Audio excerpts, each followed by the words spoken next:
Champions trophy semi-final పోరుకు సిద్ధమవుతున్న team India captain Rohit శర్మకు మన దేశంలోని కొంతమంది వ్యాఖ్యలు చిరాకు పెట్టిస్తున్నాయి. కాంగ్రెస్ పార్టీ జాతీయ అధికారిక ప్రతినిధి మొహమ్మద్ షామా చేసిన వ్యాఖ్యలు ఇప్పటికే తీవ్ర దుమారానికి దారితీశాయి. తాజాగా టీఎంసీ పార్టీకి చెందిన ఓ ఎంపీ మరో సంచలన వ్యాఖ్యలు చేశాడు. దీంతో క్రికెట్ అభిమానులు వారిపై తీవ్రంగా విరుచుకుపడుతున్నారు. ఛాంపియన్స్ ట్రోఫీలో భాగంగా న్యూజిలాండ్తో జరిగిన మ్యాచ్లో కెప్టెన్ రోహిత్ శర్మ 17 బంతుల్లో 15 పరుగులు చేసి అవుట్ అయ్యాడు.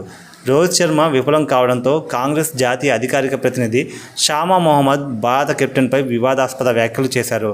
టీమిండియా కెప్టెన్ రోహిత్ శర్మ అధిక బరువు ఉన్నాడని, అతడు బరువు తగ్గాల్సి ఉందని బాడీ షేమింగ్ కామెంట్స్ చేశారు.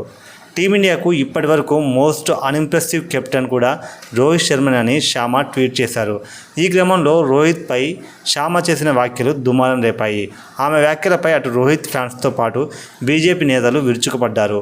రోహిత్ సారథ్యంలో భారత ఐసీసీ టీ20 వరల్డ్ కప్ సాధించిందని ఆమెకు కౌంటర్ ఇస్తున్నారు హిట్మ్యాన్ ఫ్యాన్స్. షామా మహమ్మద్ వ్యాఖ్యలను టీఎంసీ ఎంపీ సగాతా రాయ్ సమర్థించారు. షామా రోహిత్ శర్మపై తప్పుగా ఏమీ చెప్పలేదని, నిజంగానే రోహిత్ పనితీరు చాలా పేలవంగా ఉంది అని ఆయన అన్నారు. రోహిత్ శర్మ ప్రదర్శన చాలా పేలవంగా ఉందని నేను విన్నాను.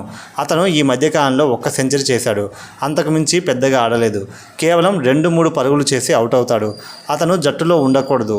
టీమిండియాలో ఇతర ఆటగాళ్లు ఆడుతున్నారు కాబట్టే భారత్ గెలుస్తుంది. కానీ కెప్టెన్ పెద్దగా ఆటతీరు కనబరచలేదు. అతడి ఫామ్ని ప్రశ్నించడం షామా తప్పేమీ కాదు అని ఎంపీ అన్నాడు. దానికి కౌంటర్గా రోహిత్ ఫ్యాన్స్ ముందు పరిపాలన చక్కగా చేయండి, కప్ తెచ్చినోడి మీద కాదు మీ ప్రతాపం అంటూ రోహిత్ ఫ్యాన్స్ రివర్స్ కౌంటర్ ఇస్తున్నారు.